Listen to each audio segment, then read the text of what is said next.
Welcome to the Gin and Tonic Show. Tonight we have a very special guest. It's Ellie. She is an ex-Muslim. She's got her own YouTube channel, and it's wonderful to have you here. Welcome to the show, Ellie. Thank you so much for having me. It's wonderful to be here too. I was going to say, actually, way back when I was actually first learning about the kind of ex-Muslim community in live, I remember this show, the Gin and Tonic Show. So it did ring a bell with me. So I'm really happy to be here. Oh, well, thank you. I mean, we are a kind of small show, but we've been going a very long time. Yeah. And there I've is... got white hair. I'm old. yeah. Stops as a teenager when it first started. So, but we do actually have a good track record of being something of a blessing for ex-Muslims. We've had many big ex-Muslim YouTubers on at the start of their career, and they've gone on to be massive. So obviously we're going to take personal credit for that every time. Yeah, you deserve it. Yeah. So that includes Abdullah Samir, Friendly Ex-Muslim, Apostate Prophet, Harris Sultan used to come in here a lot when he first started. And so we fully expect you to have like 50,000 subs by the end of the year once you've come on here. So I will credit all back to you guys. You'll never talk to us. Once you get to 10,000, you won't want to Oh, talk. no. I'm not, I'll give you guys all the credit. Promise you that. Excellent, brilliant. That's what we like. Okay, so tonight we're going to talk about Ellie's journey into and out of Islam, which I think it's kind of interesting because I have noticed a few YouTubers now who are not just ex-Muslims, but they are people who've previously converted. So, for example, Abdullah Samir's wife now, who helps him with his channel. There's also another guy called Billy, who goes down to Speaker's Corner. I don't know if you know. I do. Yep. Yeah, so I'm hoping this is going to be a wave of people doing this, because there is this misconception and this myth put out by Dawah apologists that we got all these converts coming in, and they really don't look at the fact that quite a lot of people also end up leaving some number of years later. So I think it's good to burst that bubble. I was going to say it's actually good to see, because at the start, obviously at the ex-Muslim community, like when I kind of found it in 2018, Oops. Oh no.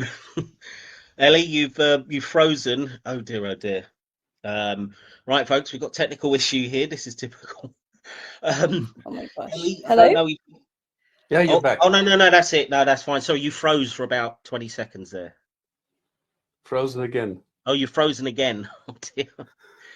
Ellie, I don't know if maybe you need to disconnect and rejoin us, or what a pity. Hello? Oh. Yes, we can can hello. hear you again. We can hear you. Sorry, guys. I don't know if it was the internet, but it's connected again. So can you guys hear me all right now? Yeah, you come through fine now. That's brilliant. Right. Okay. Yeah. Sorry. No, I was just saying. Yeah. So you do have obviously all the big channels, and obviously I was grateful for that when I first found them. But yeah, I've now noticed that there's, like you said, there are now the kind of converts. You're starting to hear more from us, which I think is a great thing, because as you said as well, the Dawah people, converts for them is something they use to kind of draw more people in and to kind of affirm their superiority, or the fact that Islam is true, because they like to see Western people joining and showing us and saying, look, if these guys give up all their Western freedoms for Islam, then it must be true, then it must be right. And so I think a few of us have just decided, you know what, like it's time to share the other side of the story, that no, it's not all sunshine and roses. It's not all, it's not all great. It's actually pretty bad, and you get sucked into it. But the more you learn about it, and especially when you start living as a Muslim, things usually just go from bad to worse, in our experience anyway.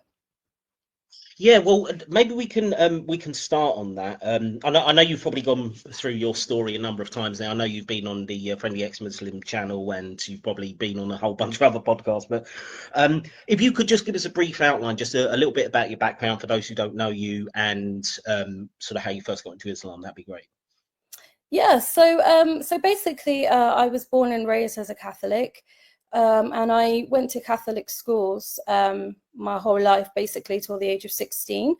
And although I'm from London and I did grow up mainly in London, I was quite unique in the fact that I didn't really mix with anyone of any other religion. because, you know, the Catholic schools I went to, as you probably know, like if you're a Catholic, it's quite tight knit, and we go to the same schools, you know, we socialize with the same people. So although I lived in one of the most multicultural cities in the world, I really didn't have much exposure to anything else. And yeah, so what that did is it kind of shielded me in a way where, you know, I just didn't have exposure to other religions, and I just thought, I don't know, everyone was kind of like a Catholic, which means that that was my experience of religion. And I think that's important to note, because I also had like friends who were atheists, although they were Catholic, you know, by tradition, or their family were. So in my eyes, I thought religion was something which was something you just kind of had as an extra in your life, but it was something that gave you community, but not in such a strong way. Yeah, it was more of like a complement to your life, or something you turn to for a source of, you know, comfort or something like that. And yeah, when I was about 16, I actually changed schools in sixth form. So that's like the last 2 years of schooling before you go off to university in the UK. And I actually, for the first time, went to just a normal state school. And yeah, I ended up taking religious studies, but I didn't realize that it wasn't really religious studies. It was actually Islamic studies that I had signed up for 2 years. Yeah. Do you know what? Like, it was, I don't know if the sixth form were not aware, but the town I moved to was like, the town I went to sixth form in has a very heavy Muslim influence, or like Muslim population. So I don't know if, I just don't know if the school didn't realize that, you know, this wasn't truly religious studies, was actually only studying Islam, but they had written religious studies, because obviously they can't just write Islamic studies, because that's not what the, you know, that's not what the curriculum was about. So yeah, so I ended up in this class, and as I said before, it was like, you know, 30 students, but out of those 30 students, it was only 5 of us who were non-Muslim.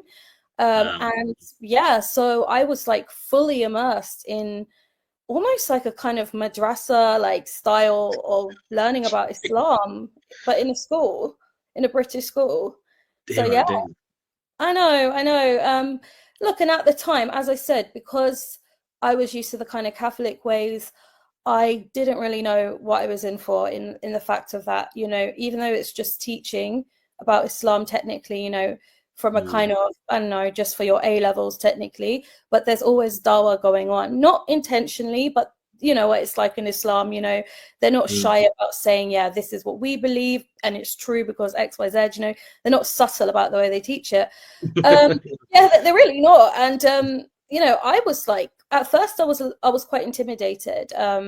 You know, I was like, oh my gosh, what am I doing? Like, and I had no choice. I had to keep taking the course. And but very soon I grew to be really impressed with the community, with a sense of cohesion, like with the strong identity.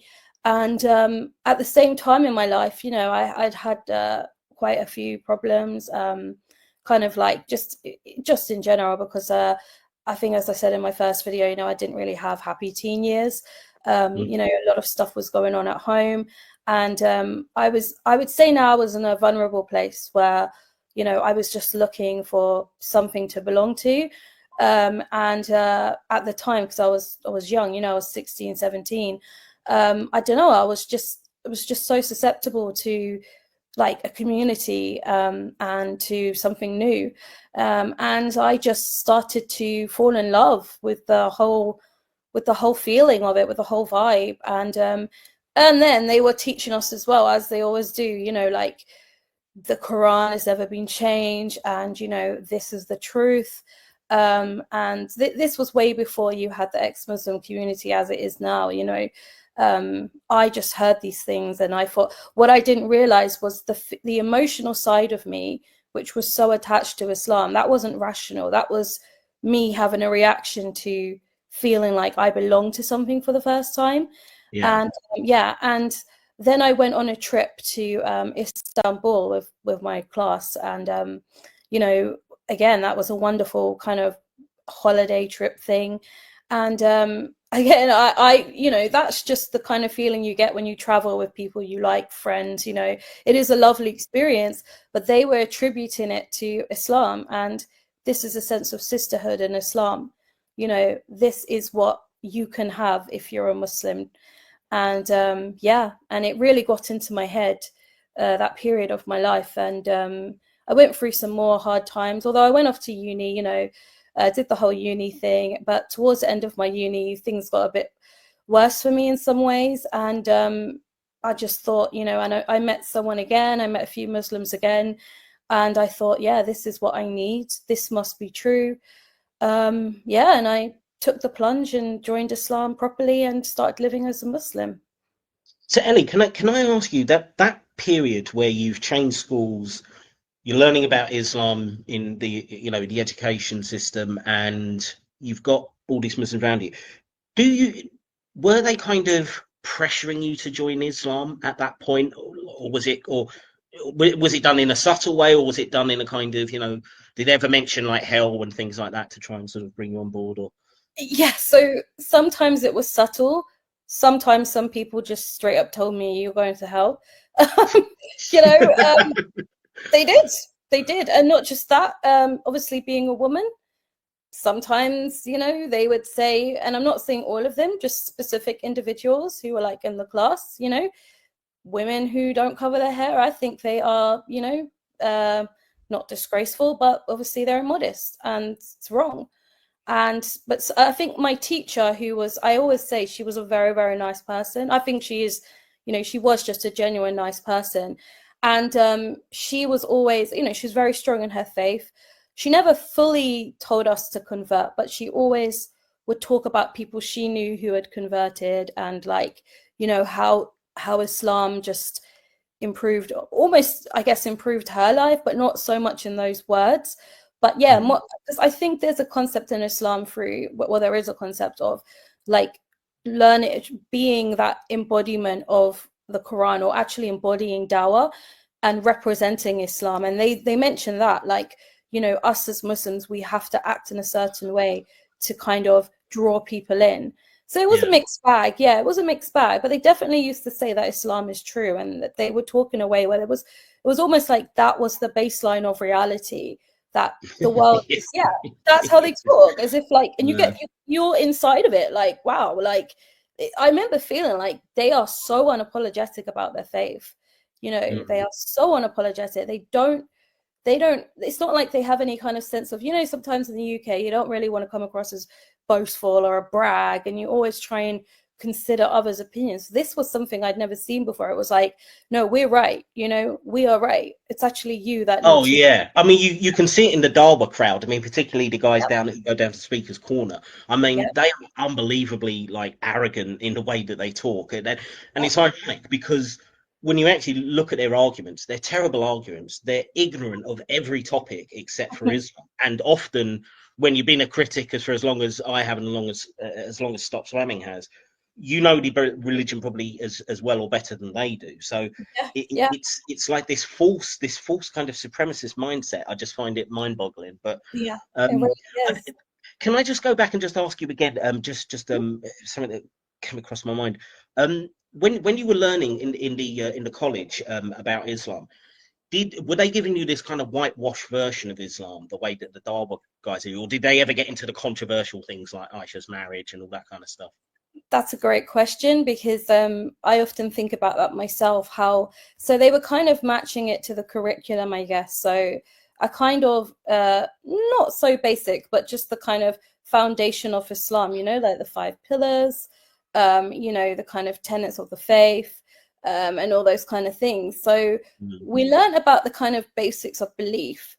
But I do remember one thing that was controversial we did study was jihad, which I think nowadays the government's decided to completely remove that from British schools.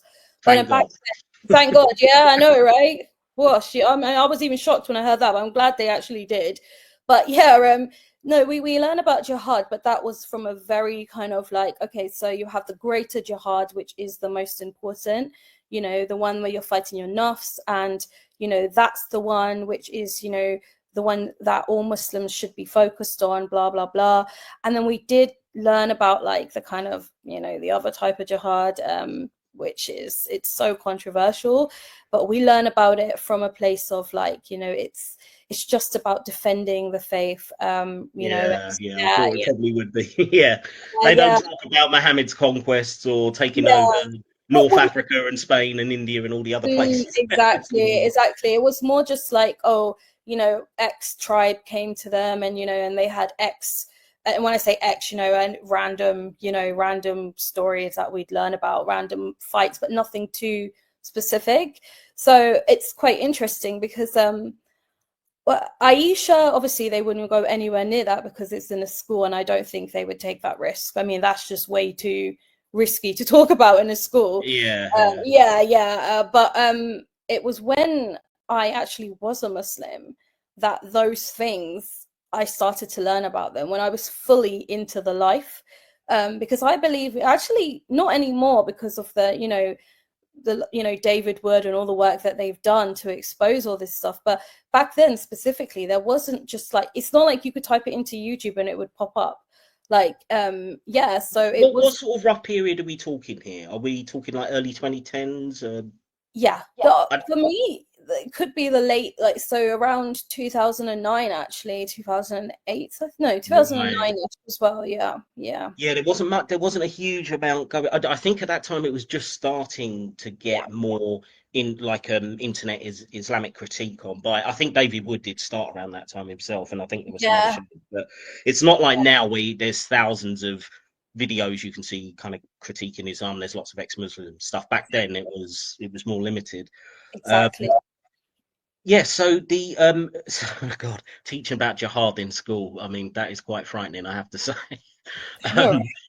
But when you started to embrace a lifestyle, were there like dull influences that you started watching or anything like that, or was it just the people around you that got you into it?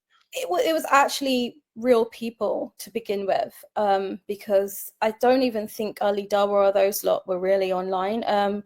Who was it? I think maybe Zakir Naik and Ahmed Didat were some of the, they were the ones that Muslims would show me and be like, look at, you know, Zakir Naik refuting this random person, or like these really old videos of Ahmed Didat looked like they were from VHS.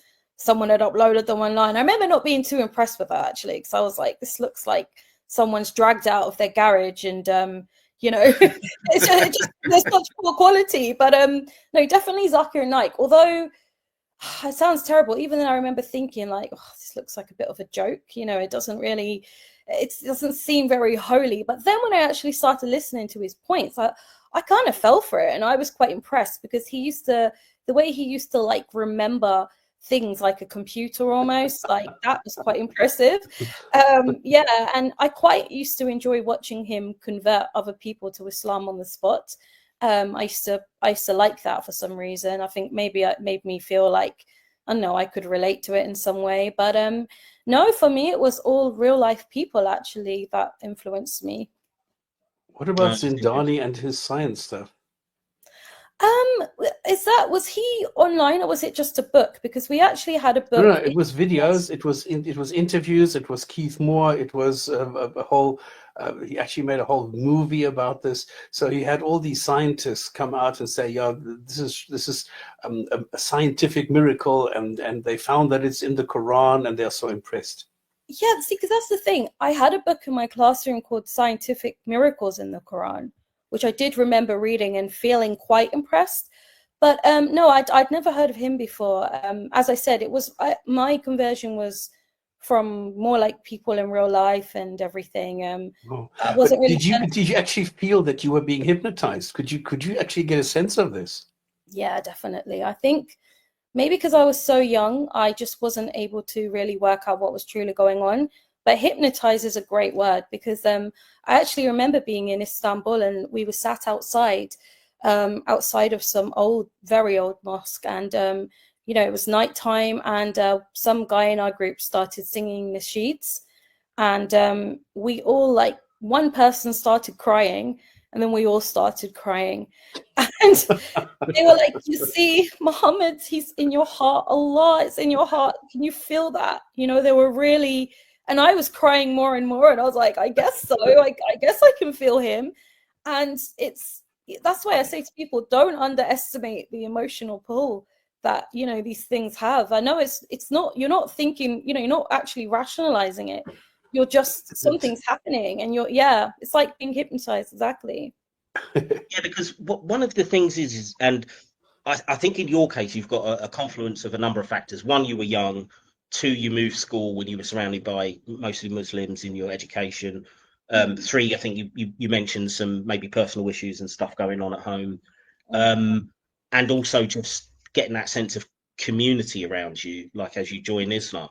I think they all play a role, don't they, in terms of like the emotional kind of, well, I was going to say I don't want to use the word manipulation, but in a way, yeah, I am going to use that word because that's what it is. And I think there's a particular, I mean, I don't know how much these other people knew about stuff going on in your personal life, but these Dawa guys are expert at focusing in on people who are vulnerable, whether that is because of personal problems or whether they've suffered grief or a relationship breakdown, all sorts of different ways.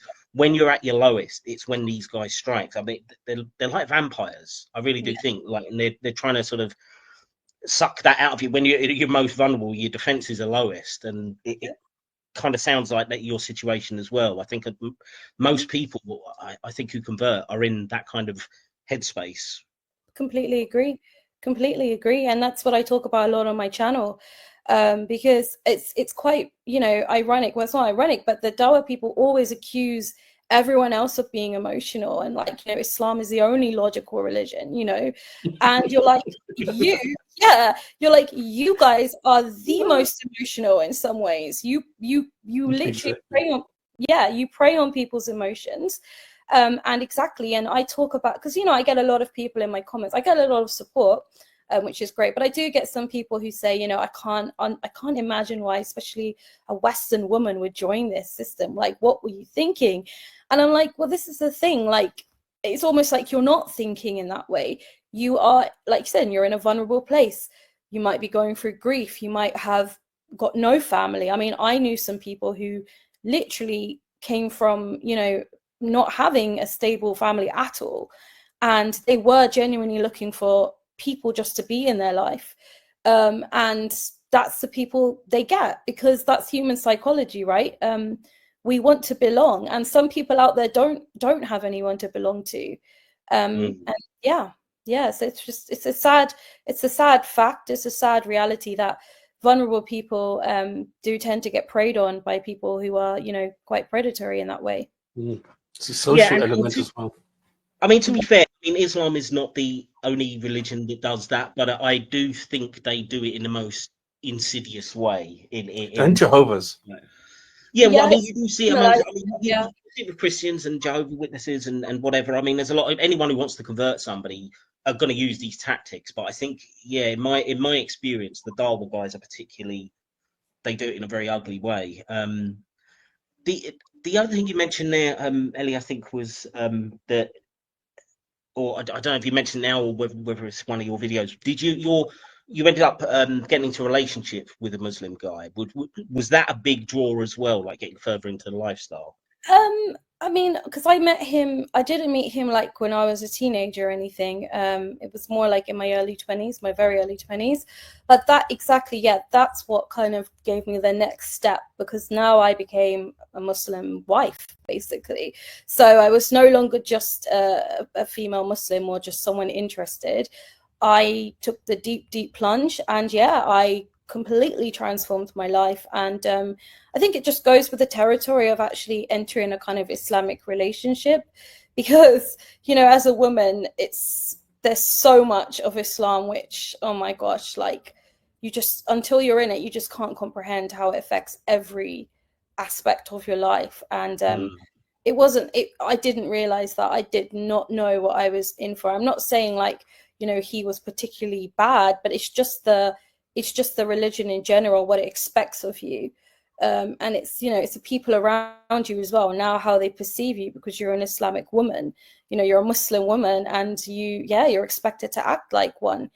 And that was, to me, that was eventually it just got so hard for me. So let's dig into that a little bit more, if you don't mind. Mm. So when you first became a Muslim, was there this pressure for you to wear the hijab? Did that come straight away, or? I mean, it kind of did. I mean, it was more like, I guess everyone understood the hijab was quite a hard jump, but it was more like, you know, you need to just start like covering up a bit more. And then it was also my behavior, as in, you know, you can't anymore just sit and talk to a random guy. You need to be mindful of the fact that, yeah, you can't free mix anymore.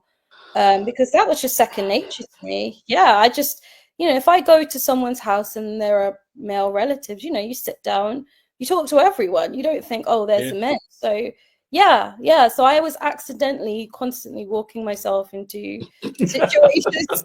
Literally, I was making a fool of myself all the time in those first 2 years. It was so stressful for me. It really did stress me out, actually, in the end. But it's terrible because you're just being a human being, you know. Exactly. Oh, and I was just being myself as well. Like I Yeah. didn't, yeah. But it was, I had to learn. I'd say the hard way, but like it was more like the embarrassment, which eventually got me to modify my behavior, because I just, in a way, I sort of felt like a child. Like I'd gone back to being a child and I was getting everything wrong. I mean, to be fair, you were still quite young. I mean, what age was. were you when you converted? So it was my early 20s. So yeah, it was around the age of, I'd say, 20, 21. Yeah, I mean, you're still. I mean, as much as we are adults at that time, we're still figuring Oh, the world out and stuff. So I mean, it's. I still see myself as extremely young at that age. Like, you know, I should have been just focusing on finishing my studies, you know, thinking about my career. But yeah, I was way too young to enter into the life that I did. So, what were the people like that were around you in the Muslim community? In terms of, I'm particularly interested in the religiosity. Were they all very kind of pious Muslims, very orthodox, or was it a mixture? It was a bit of a mix, I'd say. So the thing that everybody was certain that they were a Muslim, and you know, that was it. It was the identity. So, and I mean that in a way, it was like, you know, they were more likely to just mix with Muslims and nobody else. So we had some that were quite observant, and then you'd have some who were practicing, you know, like they wouldn't eat pork, you know, they wouldn't drink, but maybe not doing all of the prayers, you know, sometimes fasting. So yeah, it was a bit of a mix, but I would say it wasn't like anyone ever openly doubted the faith. Like it was like the common consensus that nobody questions the faith. You don't question the Qur'an. I never heard anyone assault the Prophet, like nothing like that. But yeah, and then there were people who were very outspoken about their faith. They weren't ashamed, they weren't afraid to correct you in front of everyone, or even tell me that, you know, you should not be wearing jeans. We can see the shape of your legs in front of everyone, you know, no consideration. And I don't know, sometimes I wonder if some of that's a bit cultural as well, because you know, I feel like they're used to it, so they don't think twice about saying it. And yeah, and then there were some people who would make really horrible remarks about non-Muslims. And if I ever said, you know, well, that's a bit rude, they said, but yeah, but you're a Muslim. This is how we think. It doesn't matter if you're friends and family. You know, Islam comes first, the Ummah comes first. Yeah. Well, speaking on the cultural issue, because I mean, in the UK, as you know, but just for those that don't, we do have Muslims from a variety of different backgrounds, come from different countries. I would say probably the biggest group will be Muslims from Pakistan, I think, Yeah, in terms of numbers. Asia. Was it mostly Pakistani Muslims in your community, or was it a mixture? Was it North Africans or... Like you said, because of the demographics of the UK, it was always mainly South Asians, so like Pakistanis, Indians, Bangladeshis. Yeah. Like that was it. Yeah, but I think, as you said, that's just because of the demographic of the UK. I did meet some like Syrian Muslims, or as you said, North African. Never really got to meet many Indonesians or anything. Oh no, and I did also know someone who was Bosnian, and they had actually come to the UK as a kind of non-practicing, or like not an ex-Muslim, but just more relaxed, and had actually, and this is very common, had found their faith in this country and become quite strong in their faith, and especially coming from somewhere like Bosnia, because I guess because of communism and the history, yeah, a lot of them kind of were just Muslim by name. And I met an Azerbaijani guy actually who was similar. He had come to the UK as just a, I don't know, Muslim by name kind of person. And then he moved here, and he was starting to become quite interested in his faith again, and was getting ready to become a practicing Muslim. So See, yeah. that's quite interesting. Then can you having met these two people, what do you think it was that made coming to the UK made them want to get more into the faith? Because that actually pisses me off a bit. Like, it doesn't say much about the country if we seem to be feeding the conveyor belt to Islam. I mean, can you I know. work out why? Or Because so what happens is, like, so in these two cases, and with that guy from Azerbaijan, he'd come here to study, I think, actually, and he lived in a student house in East London. So his roommates and stuff were Muslims, like Pakistani Muslims, Indian, and maybe British ones as well, who've been born here. And what happens is, it's kind of like you get pressured by kind of social reinforcement, and through the fact that in Islam you are allowed to give nasiha, you are supposed to enjoin good and forbid evil. So he was obviously getting dawah just by living from people. And if they notice that oh, you've got a Muslim name, but you're not practicing, you don't even know much about your faith, they'll be like, brother, come with us to the masjid this Friday, just come with us, and then we'll go get some food afterwards. And little by little, you actually start to feel that kind of pressure. Oh, maybe this is my faith, this is my history, maybe I should be practicing this, and it becomes like an identity for you as well.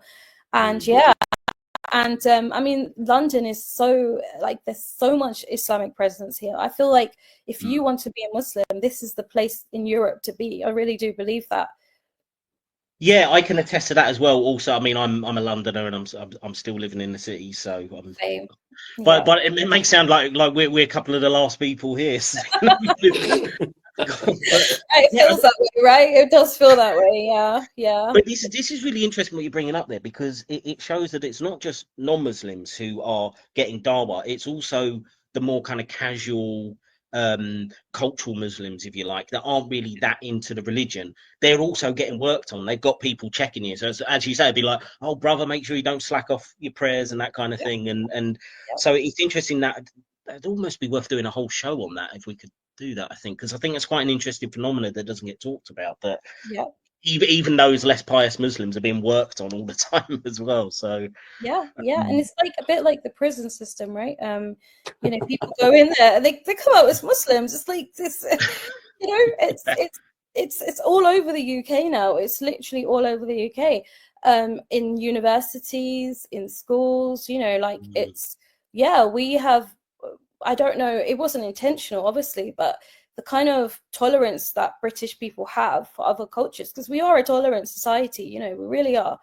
Unfortunately, the Islamists have kind of taken advantage of that, and they've come in now, and they first, I guess, they presented Islam as, no, it's just like any other religion, it's just like, Hinduism or something. But actually, Islam does have within it, in its core belief, to expand and to give dawah.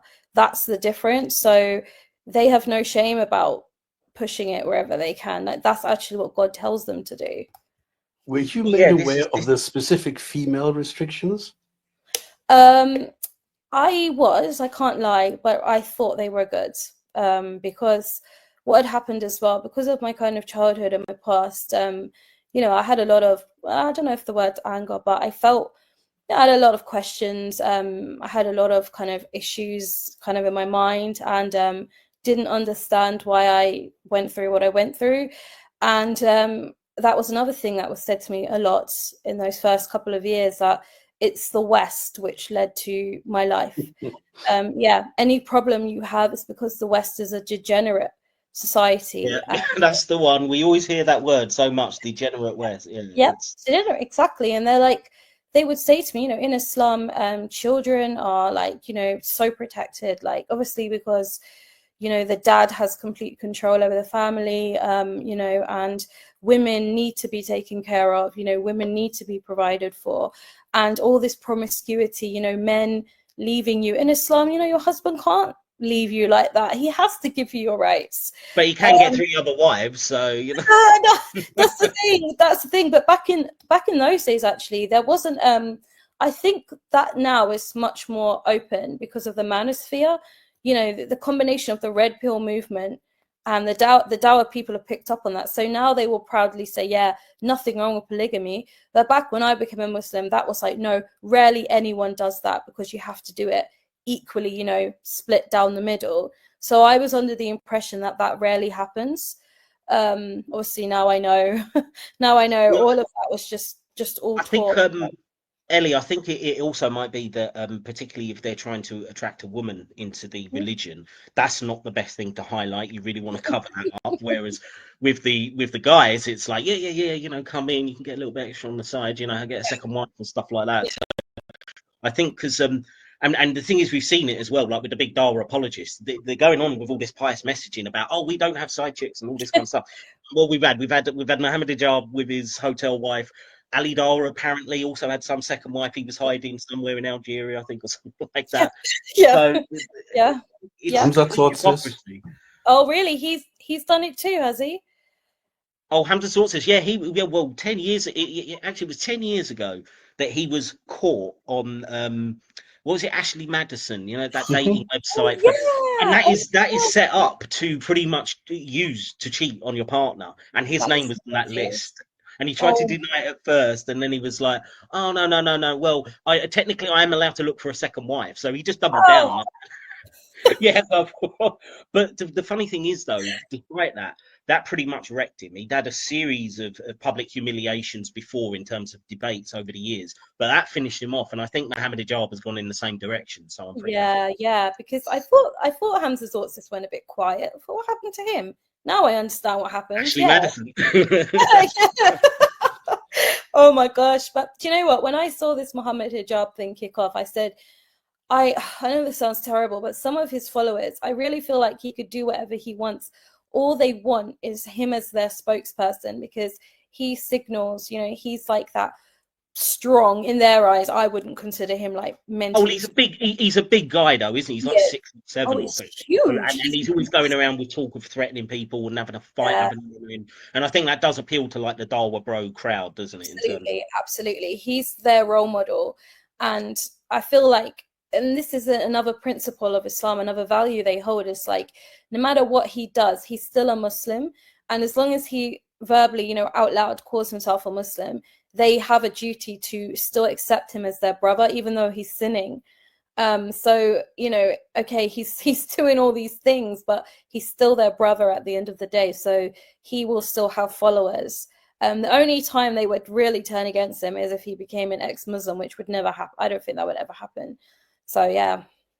Well, I agree. I think his core audience won't be shaken by it, but I have seen a lot of criticism since all this stuff came out, and also since he lost that court case against us. Oh, that's another thing.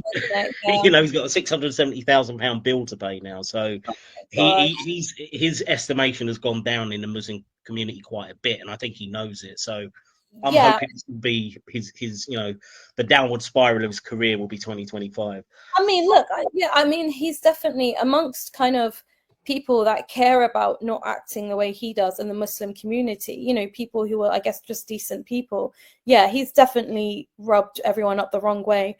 But I do still see, you know, as I said, the kind of people who like that kind of, you know, really macho kind of, they don't care, you know. But as you said, yeah, there's definitely people as well who find him to be disgraceful with his behavior. Yeah.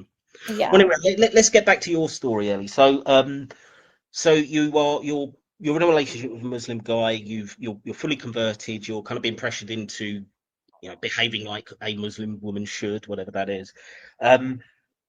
Like, what's the next part? Like, how many more years were you a Muslim after that? Then before. Yeah, so pretty much by towards the my late 20s is when I left Islam. So it was a good, I'd say it was about a good 7 years that I lived as a Muslim. 7 years, right? Mhm. Okay, that's blimey, that's a long time. It So is. did you have because I know it's always you'll be asked the same tired question every time.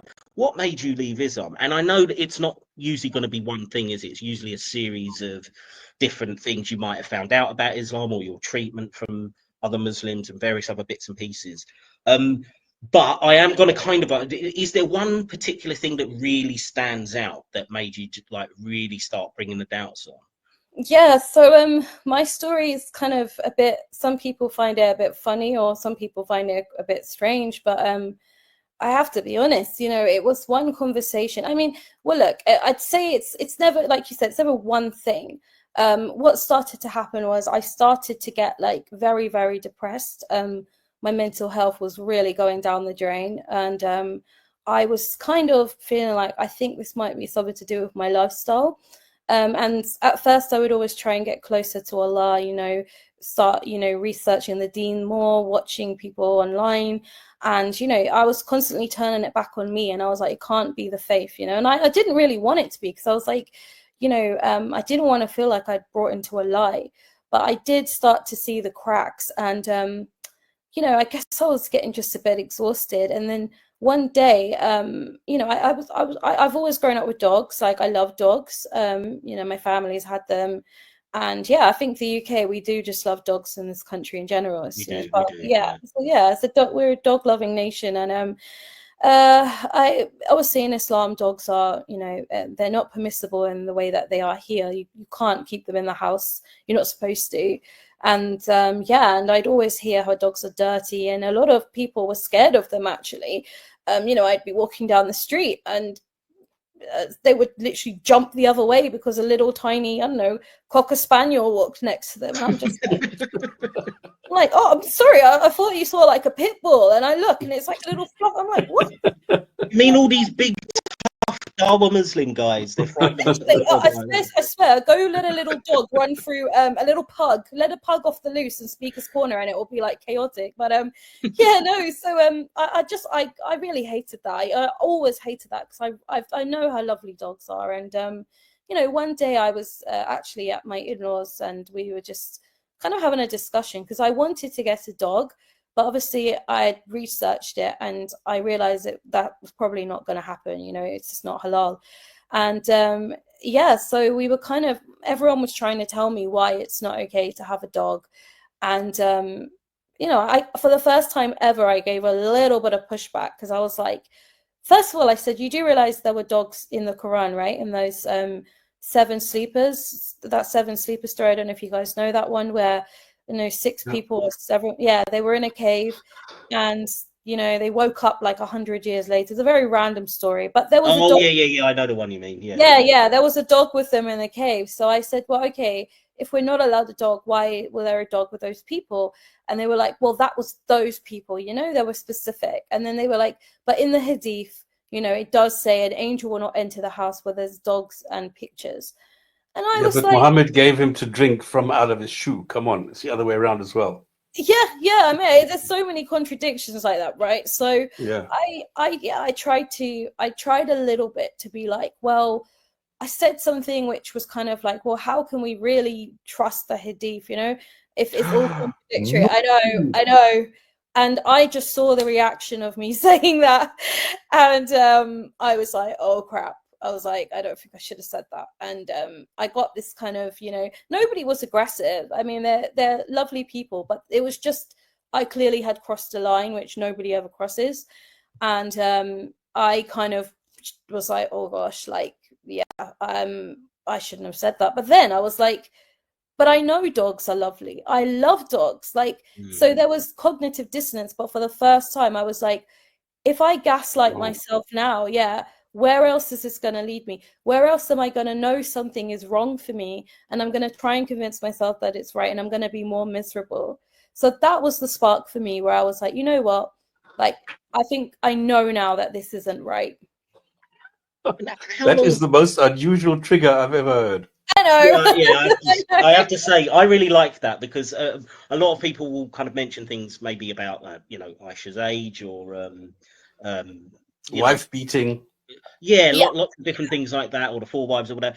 And then you've got your dog story. I think it's brilliant. I think it's fantastic. Because, and the reason, why I actually, in my first video, the reason I used that was because I know they're going to come and say, oh, you left Islam for a dog. And I'm just like, yes, I did actually. I didn't leave it just for that. But yes, that actually was part of my reason. And I think it's perfectly valid and acceptable. And I wanted to say, because they will always try and shame you for having these doubts. And you've got the obvious ones, which are really, really horrific, like you said, Aisha's age. But I was just trying to give an example of sometimes in life you have experience, like I said, owning a dog is a wonderful life in it. And that was another thing actually, when I was I had a depressive episode when I was just before I became a Muslim actually, and my dad's dog, she was actually the only thing that got me out of that or got me through it. And yeah, and she's a chocolate Labrador, so you know how full of life and bouncy and just wonderful dogs they are. And if it wasn't for her, I would have been I would have got worse and worse in that way. So I almost felt like, I don't know, I just felt like I know how many people's lives have been transformed by dogs. They're not just individuals, but humans. And they were the first animals that were domesticated. They actually aided human evolution. And yeah, but that was, it was things as well, like Aisha's age.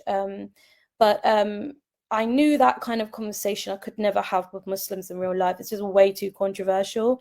And I don't think sometimes you don't know who's going to get too triggered. So those are the things I never approach anyone about in real life, only online. Yeah, I mean, I don't blame you. The thing is about the dog story as well, though, because as much as it's quite unique, it's still part of the same pattern, which seems to be with most ex-Muslims, that once they got one big thing that's affected them, whether emotionally or intellectually or whatever, then when they start looking into the religion in more detail, they start noticing all those other contradictions and all those other problems. So even though it can be the catalyst, it then is everything that follows as well that kind of leads you out that path. So I mean, if people are going to say, oh, well, that seems on the surface somewhat superficial, yeah, but it's not just that, is it? It's then you start looking in deeper and it's all this other stuff that comes up. So exactly. And with some things, like other things, they twist it so much that sometimes you're like, oh, is it that clear cut? But I think with like you said, well, the things like wife beating, Aisha's age, yeah, those obviously things which most of us know are like horrific. But it's good when you also have experience of something which they can't gaslight you into thinking is fake, as in, like, so I'm talking about a lived experience for yourself. So with the dog thing, it's other things like that, and I guess that's on a smaller scale, but I guess you could also link it to child marriage. We know these things are wrong inherently.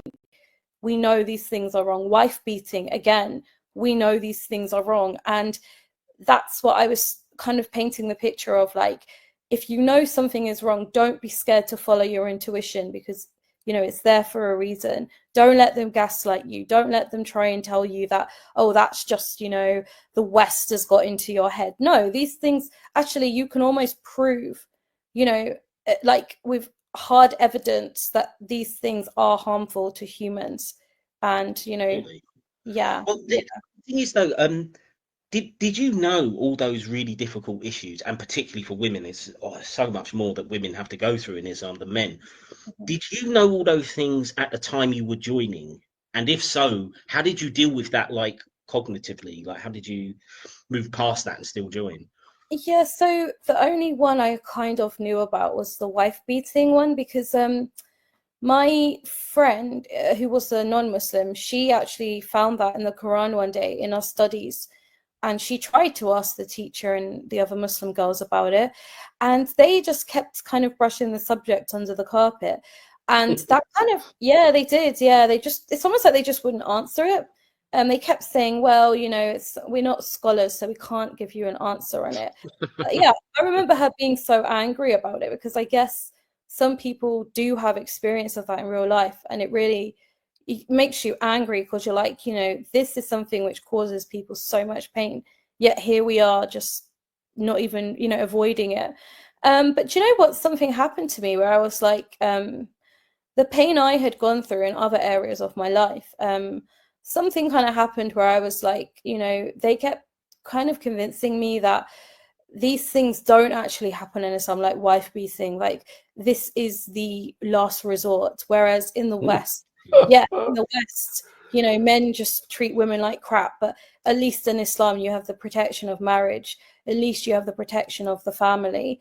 So I feel like I had been convinced that as bad as it is in Islam, the West somehow is worse. That's what I was thinking.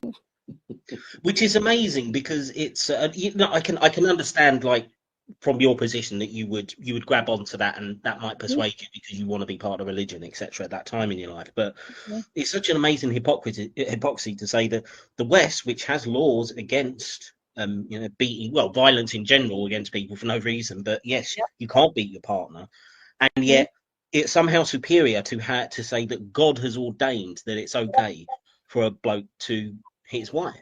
I just, how can you possibly make that argument that that is a better system? I don't know. It's because they kept saying as well. I mean, this was back in the days of when it was like, you know, you hit her with a miswak, you know, just like a little oh yeah, the toothbrush, yeah. yeah. So we were told that, look, it's more of a, like a, you know, it's just a what would you call it, like almost A light tap, that's what they normally yeah, say. like tap, or it's symbolic. It's not actually like, you know, get your fist, and it's like just tap her on the shoulder. So when I became a Muslim, that's what the kind of common thing was. But obviously now I understand that it's actually just, when it comes to violence, allowing any kind, it's a power imbalance that Islam creates, which actually allows more violence to, you know, which encourages men to feel that kind of you know, power over their wives, which in turn will lead to more issues. Whereas now in the West, I can see that, or, you know, people who don't follow a religion like that, we don't emphasize that men have, you know, dominion over their wives or their girlfriends, and that, you know, a woman's modesty and her behavior is no indication of how manly you are.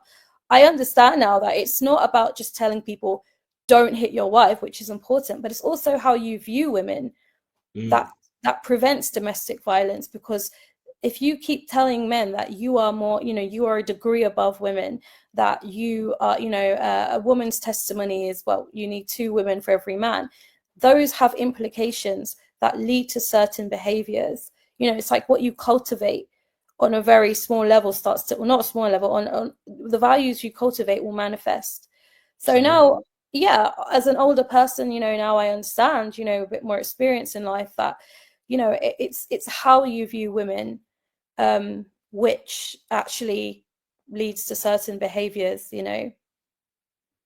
Yeah, I totally agree. And you can see it. And again, obviously, we're not trying to demonize all Muslims here. There are plenty of Muslims who will treat their wives well and whatnot. But you do see, and particularly that more online Dawa sphere, if you, or Dawaverse, whatever you want to call it, that kind of again, that dominion and that kind of treating women essentially like a piece of property at worst, or a child at best, in terms of, you know, they can't really take care of their own lives. Yeah, it is quite prevalent amongst, you know, the more kind of Salafist type Muslims, and you know, it does create huge problems here in the UK. You know, and again, with extension of things like grooming gangs and stuff, I think it does play a role. This kind of general attitude towards women. So yeah, it's definitely problematic. So okay, so when you left Islam, oh, excuse me, actually, there's one more question I wanted to ask. You did mention it on, and I'm sure you've mentioned it on a couple of your videos, but this whole thing about sort of dealing with a certain amount of racism from Muslims. I don't know if you'd maybe just talk a little bit about your experience with that, because well, yeah, you go ahead. Yeah. So that was another thing. So when the strange thing is when I first, you know, started showing interest that I think I'm going to become a Muslim, there was this weird fascination with me being, you know, perceived as white or British. Like, wow, this is amazing. You know, there was some sort of excitement. And wow, you know, when you put the hijab on or wear the kind of traditional clothes, oh, it looks so nice. You look so much better, you know, blah, blah, blah. But then once I was in the life, it was like, you know, the fact that I'm perceived as British and white was like, oh my God, you have a past. You know, you are not as pure. Literally, I would get people like just almost looking down on me for having had a past, and the constant comments about white women being, you know, really derogatory words. And yeah, our women don't sleep around. These women they're out on the street. You know, they've got no shame. Blah blah blah. And then the racism towards Black people. Which is really, really strange because there are loads of Black Muslims, but my goodness, the racism I heard was shocking. And, you know, in London, you know, you don't really hear that. And I mean, maybe with some racists here and there, but like to hear people calling other people slaves and stuff is just, it's disgraceful. You know, I'm not used to that. It's awful. And I would hear that literally. And as I said, sometimes towards other Muslims, which is really, really, like, you think that you're supposed to all be Muslims, but still that racism really was there. And, you know, I think with the white girl thing, I kind of had a feeling they were going to think that about me. I don't know. I just felt like, okay, but I thought as soon as I wasn't a Muslim, you know, and I was living the Muslim lifestyle, that would go away, but it never did. I was still always perceived as almost some sort of weird outsider, although I was a Muslim. Yeah, and I think it was because they always just saw me as having a past, which is just normal here. Right? It's not like I did anything like, you know, I had an OnlyFans, not that it was back, yeah, it didn't exist back then. It wasn't like I was, you know, out there in public. It was simply because I had gone to uni, I had gone out clubbing. Like I remember I had, you know, on my old Facebook, I forgot to take down all my photos, just from, they weren't even bad. It was just like here and there. But, you know, I was told, no, you know, you've got to be mindful now. And yeah, and it was almost as if like I just didn't want to feed into that stereotype anymore, that I was like this extremely loose woman, which I just think is disgraceful that people would even assume that about you before they know you. And even if you are a woman like that, so what? Doesn't mean doesn't mean people have the right to insult you, or even worse in some cases, the way they think. Not, and as we say, this is definitely not all Muslims. This was just a kind of trend I noticed amongst certain people, that, you know, if a woman is, I guess, just a Western woman, there's no other way to describe it, then she is lesser because she's out there with no shame, no honor. You know, and they would see her as public property. You know, even Zuckerberg.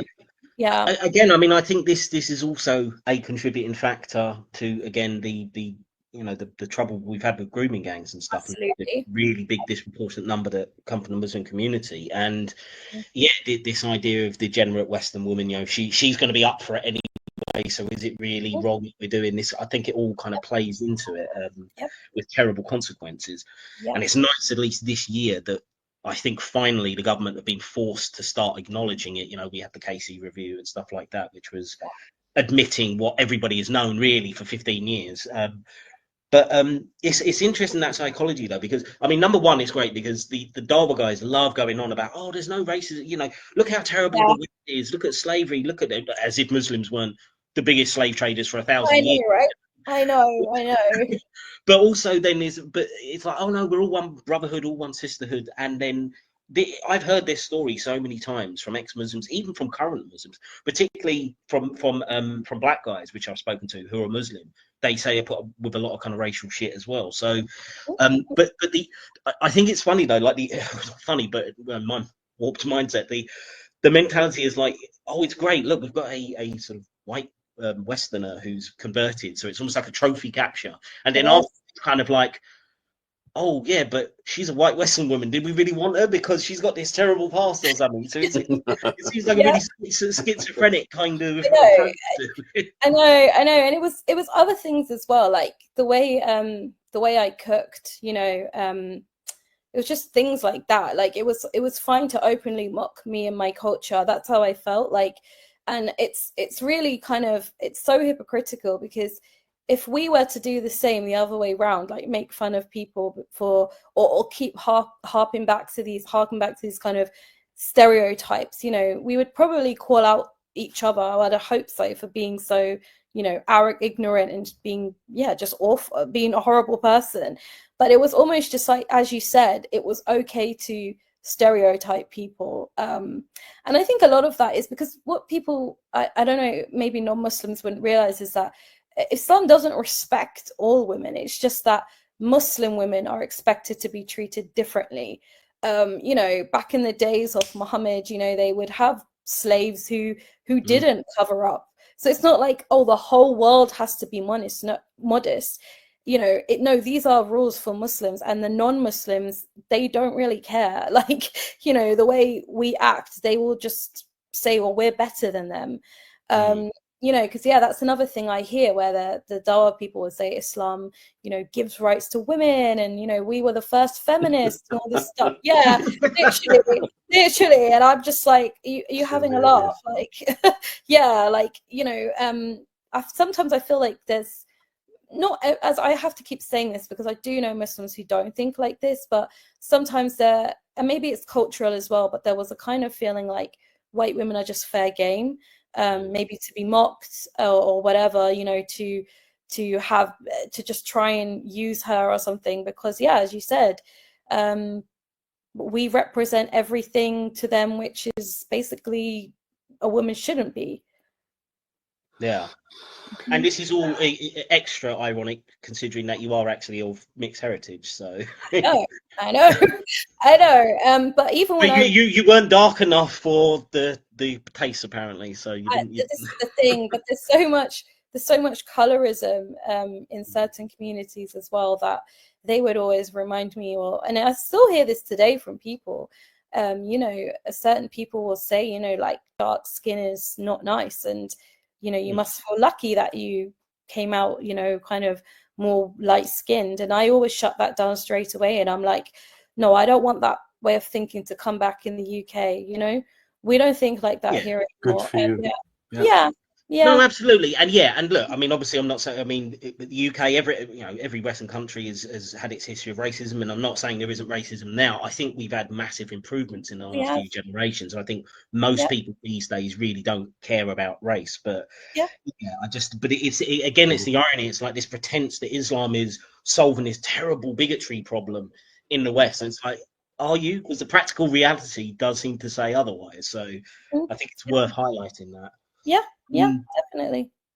Ellie, we've gone past the hour mark. I'm really enjoying it. I'm obviously conscious of your time. Are you all right to carry on for a bit longer and carry on the conversation? I've got 30 minutes left, so that should be fine. That'd be fantastic then. Yeah, if you wouldn't mind staying, because and also people if there's anyone who has any questions in the comments for Ellie, then please leave them now, and maybe she can answer them towards the end. Well, I've got a question. Ellie, I can see you as being quite inspirational for young Muslim women, because you've been there and you are articulate, you know how to bring these things across, and you've thought about things, which I think is a huge bonus. Do you, I don't know whether you've thought about this, do you have a single piece of advice that you can give to young Muslim women? Not just, no, it's okay not to be Muslim, but something that you can give to them and say, listen, it's not as bad if you do this, or if you think this. Is there anything that you can tell them? Yeah, you know, what I would say to them is, number one, I completely understand how hard it is to be born into this, and I completely empathize with them.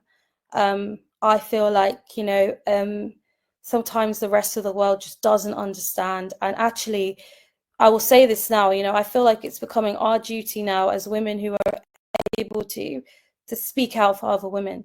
And that's what needs to start happening too. But also for the Muslim ladies, I would say, you have femininity inside of you. Being a woman, we're blessed with actually having something about us which is just so beautiful. I'm not saying men don't, but I'm talking about the femininity side, you know, the things that Islam tells you to be ashamed of, you know, doing and hiding it. yeah, hiding it, exactly. Denying you of experiences like going to the beach, going in the water, sunbathing. You are entitled to those experiences. Don't feel guilty for wanting to take part in them. Don't feel guilty for wanting to go out dancing or socializing or even finding guys attractive.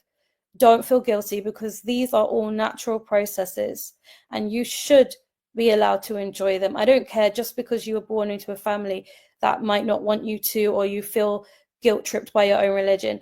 You have every right to enjoy what other women enjoy. And I think you should always hold on to that inside of you, that there's nothing wrong with you. You know, being a woman is, yeah, nothing to be ashamed of. And maybe one day you'll be able to leave. You know, everything will line up, which will give you the opportunity to leave safely. But, you know, in any way you can, embrace being a woman, embrace the freedoms you do have, and don't lose confidence. That's what I would say. Keep the hope. So don't be a Muslim woman, be a person what you want to be. Exactly. Do you think that saying that people are living today according to the rules of the 7th century, let's say, makes it easier to understand that there is a way out, that there is a way that you can eliminate this thinking of the 7th century, that today it is okay to do what you just said? Does that help? I think that's a great point, actually. That's a really good point to hammer home, actually, that, yeah, you are living in a different time period. Absolutely. And that's not natural. Do you know what I mean? Like, you're shamed into feeling that taking part in the modern world is something sinful, but actually, yeah, the truth is, and I've said this in one of my most recent videos, the only constant in life is change, actually. You know, yeah, life is always evolving, life is always changing. It's the most unnatural thing to try and live as those people did, because that was that time, and even then they were doing things which, you know, that should not have been happening, you know, slavery, all that stuff. But that's a great point to make to people, actually, that you are, you know, if you drop those 7th century's behavior, things get easier. Yeah. Brilliant. There was I just wanted to ask, since you've left Islam, how long was it between you doing that and starting your YouTube channel? Oh, so it's been a good almost 5 years, I'd say, 5-ish years. So yeah, it's been I left Islam and then I kind of just tried to get back to, which I couldn't really do because of certain situations, but yeah, I left, and then yeah, I kind of just quietly tried to go back to some kind of normality, which I wasn't even sure what that was at that point. You know, I just had to try and work out what I liked again, you know. Went back to, yeah, it was You got a dog, I hope. Oh, I haven't been able to get, I mean, I've always had cats. So I had to prioritize my cats. You know, I don't think they would have been happy if I just randomly brought a dog into the but no, I hope to in the future again. But no, I started sort of, you know, going back to listening to all the music, singing again, dancing. Oh yes, of course. Oh, so it was that hardcore then, your time to Muslim. You weren't yeah, because were you pressured not to listen to music? No. What I did was, if I did listen to music, which I would, you know, obviously I'm still a human, but I would always feel extremely guilty. And what I did was I just dialed everything down, and instead of listening to music all the time, I would listen to Qur'an recitations and, you know, maybe nasheeds, or just try my hardest not to focus too much on that, because obviously you're not supposed to in Islam. Because, you know, when you do listen to music, it gets stuck in your head. So they do have a kind of point in that way. Like, if you want to stop thinking of that, you replace it with their kind, or they don't like to call it music, but, you know, you replace it with their recitations and stuff. So that's what's kind of playing in your mind. So yeah, I just, and dancing as well, like things I used to do it, but I feel so guilty because I was sinning. So it was like I got to enjoy that again without the guilt. And then I would, because I didn't eat like haram meat, I only ate halal meat. at one point. So I went back to, you know, being able to get a Big Mac again. And The that was little what, joys of life. oh, tell me about it. Literally, I was like, oh, that was awesome. But actually though, like pork was something I really struggled at the beginning with going back to eating, because I don't know what it is about pork, why you kind of, yeah, it's because I saw so many videos where they were like, oh look, you know, a pig gets killed and it's got all these, I don't even know if they were real videos, but like, you know, maggots in the meat. And I think maybe I just developed a kind of disgust in my head, but now that's not there anymore. I could happily have a bacon sandwich and it's all good. You got to have the bacon sandwich. That is to Oh die yes, for. I could never especially be a when you're Muslim. hungover. Yeah. But for that reason alone, having a beer and a bacon sarnie, that's I could never give that up. Again, the joys in life, right? These are things that keep you going. So yeah, exactly. But yeah, and then yeah. So the reason I decided to sort of start talking about Islam and everything was, I kind of had a bit of a shift in my life, and I said, you know, I actually want to, like, I just wanted to document my story in some way, maybe for my own personal reasons, but I also thought, you know what, like I would get angry sometimes about what I went through, and I was like, it was almost therapeutic to come on here and just talk about it and just be like, look, don't do what I did. You know, don't do it, because you're making a huge decision. You know, they pressure you into doing it really quickly. You know, some other women have been, I wasn't pressured to get married, but other women have been. Other women will move abroad just like that. And I've heard horror stories. So I'm like, yeah, and especially as being a woman, there's an added layer of difficulty being a Muslim. So I just felt like, yeah, just don't rush into this, or just don't do it actually. And yeah, that's why I only started really this year, because I felt like it was now or never. I don't know. I was just like, I need to do this now, you know? Yeah, absolutely. There's one other main question I had, but it's somewhat personal. So you know, if you don't feel comfortable about it, just say you don't want to, you know, answer. That's fine. But I was thinking in terms of the relationship with your family, like how was that affected, kind of joining and then leaving? I mean, was there a disconnection and you reconnected, or what was the situation? Yeah, so to be honest, me and my family, there's been really long periods where I just haven't spoken to them.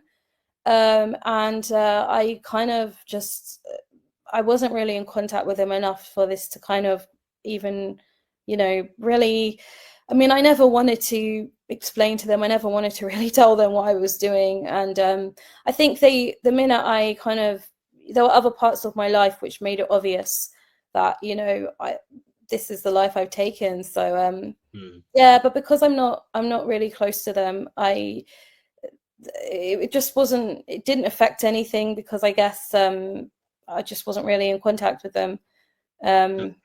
at that point. So yeah, for me in that case, you know, I wasn't someone who had to go home and explain what I was doing, because as I said, I actually moved away completely from even where my family were. I just moved to a different part of London. And I just, yeah, it was just, I think I wanted to do that though, because as I said, I've never really been close to them. So yeah, but with my friends and stuff, I just didn't speak to anyone. I completely just, which is another bad thing that this can do to you. I was extremely isolated, but in a way, I justified it in my head, because I was like, you know, they're non-Muslims anyway, my friends, so I don't need them. Yeah, it was like but that was tragic, because I didn't actually, looking back, I didn't want to lose my friends. I didn't want to cut off people, but I felt like that was the right thing to do. But it had an effect on my mental health. Did you get pressure from other Muslims to cut those people out, or was that just coming from you? No, I think it was a little bit of both, to be honest. I think I was always being fed this idea that you don't need anyone like that anymore. This is, the Ummah is your community now, and we will always accept you no matter what. But it wasn't actually like that. I didn't really feel accepted either way. But the only thing was, I guess it was that kind of, there is a feeling that you do belong to them now, even if you're not fully accepted. You are one of them. And for a while, that kind of kept me going. But then I realized it was all superficial. yeah, it was like almost, you know, when they say like, I love you for the sake of Allah, or I hate you for the sake of Allah, that actually is quite true. Everything is just for the sake of God. It's not like I see you as a human being and I love you and I value you and all this, you know, how a true friendship should be, or a true connection. Like you know, there's just something about you which I like, and I want what's best for you, and we get on, you make me laugh. But no, it's more just like, okay, we share an identity, therefore you are my friend. It's very vacuous. Yeah, I mean that really shows for me in this whole statement about, oh, I love the Prophet more than I love my parents or my children. To me, that is one of the worst messages that I get, I hear Yeah. from Muslims, because they think that's some kind of virtue, and it's really not, because you don't know this person. He lived 1400 years ago. We don't really know anything about him for sure. I Yeah. mean, there are some who will even say, you know, did he even exist? So Yeah. you're not, you know, as you've just described, that kind of love and that kind of closeness comes from actual human connection. So Yeah. in my view, you can't really love or hate someone until you actually know them. Yeah, So this exactly. idea of just like reading some lines in a book, I mean, who Yeah, else do you love? You know, do you love? You could pick up any storybook and say, "Oh, now I love this character," but it's not real. exactly. It's just like loving a Disney character. You know, you idealize them in your head. You know, I love Mickey Mouse. Or Yeah, yeah, Harry Potter. yeah, I love Simba from The Lion King, you know, but I wish he was real. Like, I actually, sometimes I wish those characters were real and we could meet them rather than Muhammad. well, They're there's much better morality for a start. I think they behaved better, didn't they? So exactly, especially in Disney, because there's always a happy ending. So yeah, exactly. But you're so right. It's like, that's very disturbing. It's a cult-like tactic where you almost, you displace and project your emotions that you should be harboring for real people, and, you know, investing in real life people. But they take that same emotion, they take that energy and say, right, project it onto this man that you've never met, you know, and idealize him. So it creates this almost fantasy, you know, and it gets, as you said, it's not real, it's not true, it's not based on anything apart from this fantasy. And it creates a lot of issues because it's how people can cut off family members so easy when they leave yeah. Islam, you know, and it creates real life problems. But as I said, I do think that's one of the cult-like tactics of Islam. I think it's also interesting, just to go back to something you said earlier about how the isolation once you've kind of got into the Muslim community. Because I remember, I don't know if you've noticed convert to Islam called Jordan M. He's a big, handsome white lad, English Yeah, guy. he's been in Speaker's Corner a few times, hasn't he? He has, yeah. Well, Yeah, he talked about the exact same thing. It's like there's all this hoo-ha when you're on the verge of joining and when you're, you know, about to say your shahada and everyone wants to be your friend. And it's almost like the next day. I mean, maybe it's not quite the next day, but within a very short space of time, you are just basically by yourself. Like all yeah, that adoration and that support just evaporates, and it's yeah, like, let's move on to the next one, yeah. which It's again, love to me bombing. does feel quite cult-like Yeah, in its. it's love bombing, right? It's love bombing, and then it's the cycle. It's exactly how, you know, like if you've got, I don't know, someone who's narcissistic or whatever, predatory, and they love bomb you. They give you everything. They tell you everything you want to hear. They give you all the love. You know, they make you feel like a hero. But like as you said, once you're in it, it's like that's it. Now it's gone. And what it does, it creates that kind reaction in your brain. It gives off that kind of those receptors and everything where, you know, you get that dopamine hit, and then you're constantly chasing that high that you got at the beginning. You know, you're like, no, it must be me, because when I joined this religion I felt on top of the world. But as I said, that was the love bombing. That is a manipulation tactic to keep you hooked, to get you in, and then you're forever re-chasing that acceptance, but you'll never get it again. You know, it's a one-off thing. It's almost like chasing a drug high in Absolutely. some kind of way, isn't It it? is. It is. It is. It is. And I think Islam is very, you know, that's what I would say is quite unique about Islam, that it's almost as if, I don't know if it was Muhammad or it just evolved this way, but it really does know how to get into people's psyche. And it's like you can see he had manipulation skills, because obviously they're just copying what's being passed down to them, or they're just trying to copy the behavior of the Salaf, you know, the first Muslims and Muhammad. And we talk about this on my channel sometimes about how we feel that, you know, Muhammad had the dark triad of, you know, psychopathy, narcissism, you know, sadism. Yeah, he seemed to be a cult leader that got very popular, very successful. And yeah, Islam is based, it started with those principles. So I'm not surprised to see it still carrying on to this day. Yeah, I mean, I've always thought that the difference between somebody like Muhammad and just some crazy person you see shouting about God in the street is a combination of luck and charisma, I think.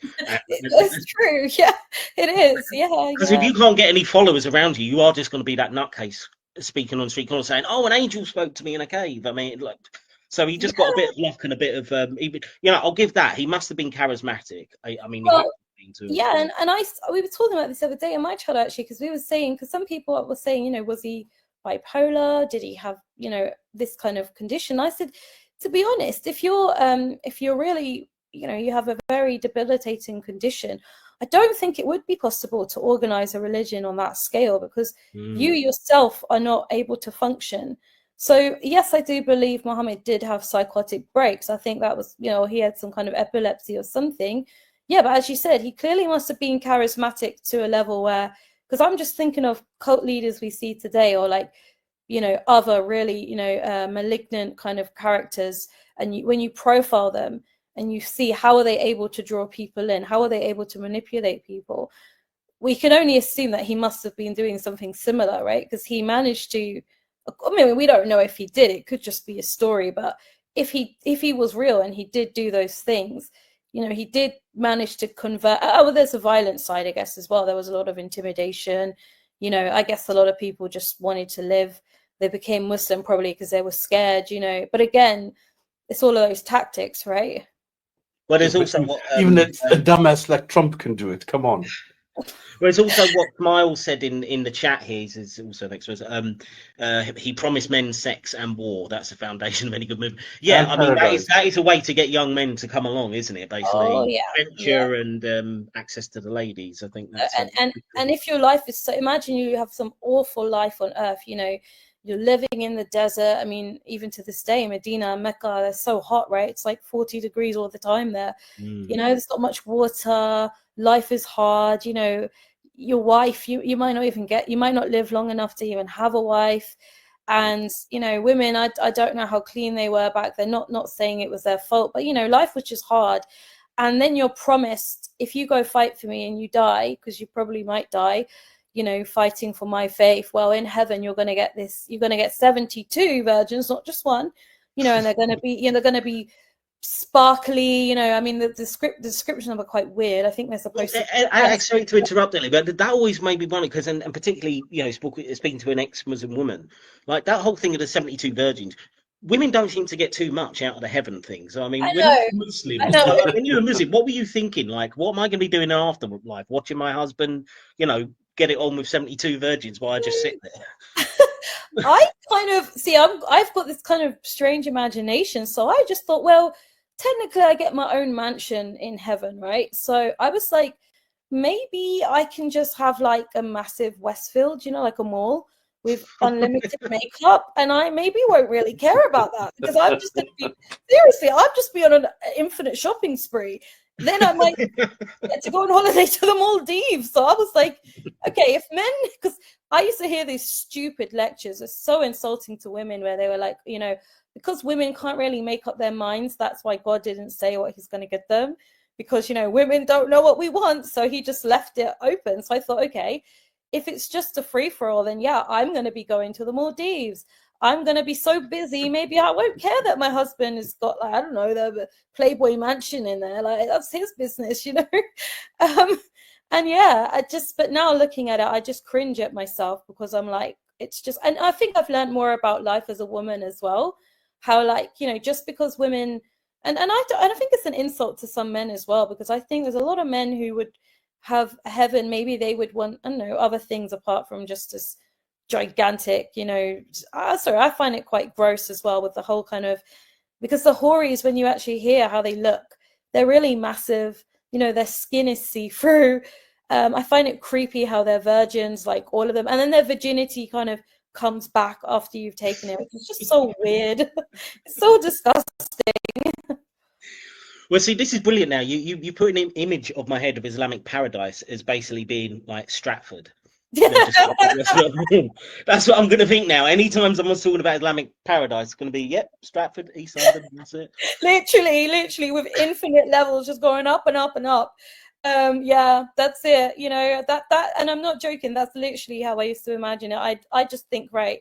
But then I thought, but now that I've kind of, you know, as I said, I've done much more contemplation now, and I think about life, and I'm like, that those are all very material things. You know, if heaven was real, and you know, I'm not saying here what I think happens after death, but I'm just saying, if as humans, you know, the things we do value in life, like the people we love, you know, helping others, those are the important things. And in Islam, there's a chance, especially in my case, you know, my non-Muslim friends, other nice non-Muslims I know, there was a good chance they were going to Jahannam, hell.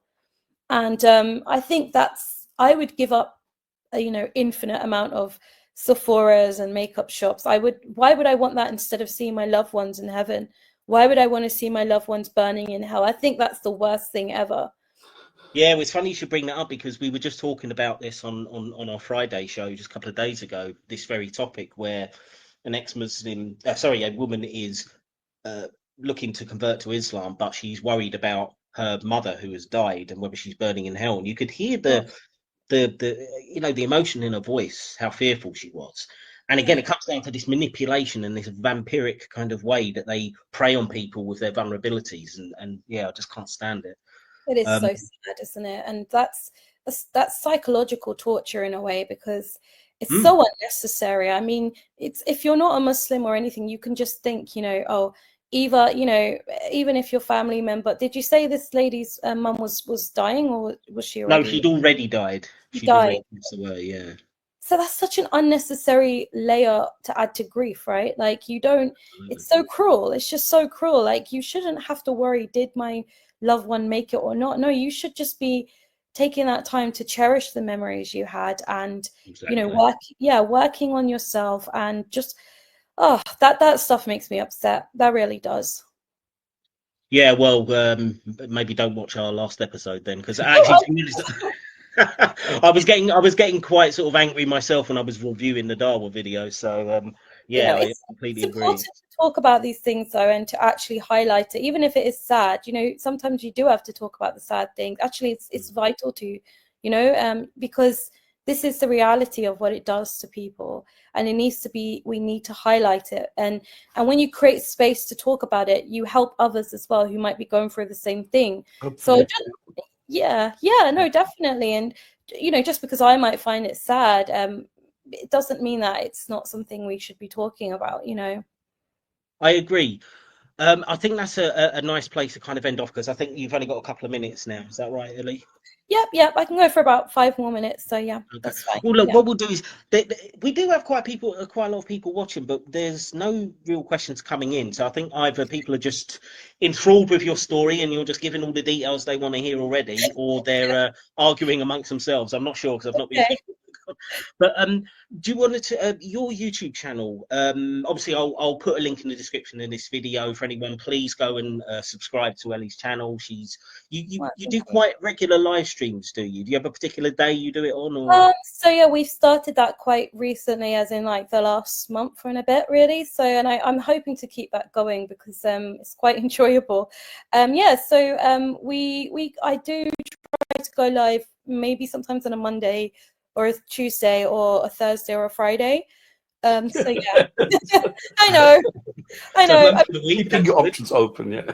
Exactly. And I'm just like, okay, these are the days, and I do tend to put it about 10 hours before I go live, and then yeah, just turn up, and then I usually upload like once a week, on just like a video about, you know, talk about things. But yeah, the lives are more like we kind of talk about kind of everything, but along the theme of like Islam and religion in general, or just, we also talk about what's going on in the UK, because I feel like the UK is, we basically, you know, Islam now is really intertwined into UK, you know, culture. Not that it's like, oh, people are becoming Muslims, but we definitely have a lot of issues around, you know, Islamism and stuff like that. So we discuss the future of the UK, and how we're gonna deal with all the problems that we've got.